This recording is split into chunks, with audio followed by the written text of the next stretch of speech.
बड़ी खबर बता दें कि रायबरेली के उच्चाहार विधानसभा से विधायक रहे मनोज कुमार पांडे के इस्तीफे के बाद अखिलेश यादव ने दी प्रतिक्रिया। चुनाव में जा रहे हैं। देखिए, ये लोकसभा से पहले की लड़ाई थी। अब लोकसभा में जा रहे हैं जनता के बीच में, और जनता सब देख रही है। इसलिए मैंने कहा कि 2,25,000 वोट तो इनके पेपर लीक से चला गया। ये क्या मुंह लेकर के जाएंगे जनता के सामने? और सोचो, अग्निवीर जैसी नौकरी कौन स्वीकार करेगा? नौजवान, आपकी जो पक्की नौकरी थी वो नहीं दे पा रही सरकार। तो सरकार अगर पैसे से डरा के, धमका के, एजेंसियों के माध्यम से वोट तो ले सकती है। गिनती वाले चुनाव में तो जीत सकते हैं, लेकिन जनता वाले चुनाव में भारतीय जनता पार्टी नहीं जीत पाएगी। जहां तक चुनाव का सवाल है और जिन परिस्थितियों में चुनाव हो रहा है, हर एक में साहस नहीं होता है जो सरकार के खिलाफ खड़ा हो जाए। सरकार के खिलाफ खड़े होने में साहस चाहिए, और दबाव तो हर एक पे बनाया जाता है। ये बात कौन नहीं जानता है कि भारतीय जनता पार्टी जीतने के लिए कोई भी हथकंडा अपनाएगी।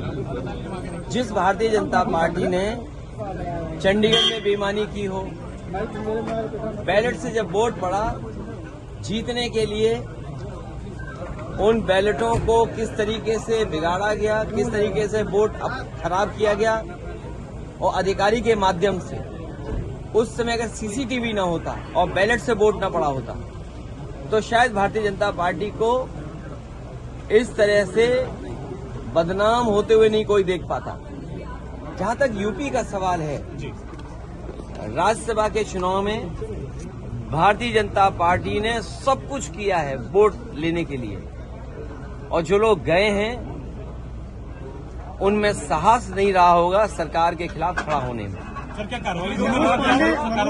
कार्रवाई निश्चित होगी, क्योंकि पार्टी के जितने भी हमारे साथी हैं उनका मानना है कि ऐसे लोगों को दूर कर दीजिए।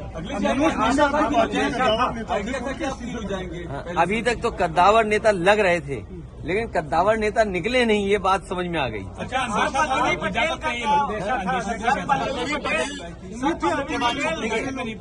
मैंने आपसे कहा कि सरकार के खिलाफ वोट डालने में साहस की जरूरत है, साहस की जरूरत है। अब वो नहीं दिया होगा वोट, अभी तक नहीं आई है, तो वो जाने, क्योंकि उनकी वे क्या बोला था अभी आप? अंतरात्मा से। तो मैं किसी की अंतरात्मा के बारे में नहीं जानता हूँ। मेरी अंतरात्मा के बारे में किसी के नहीं मैं जानता हूँ।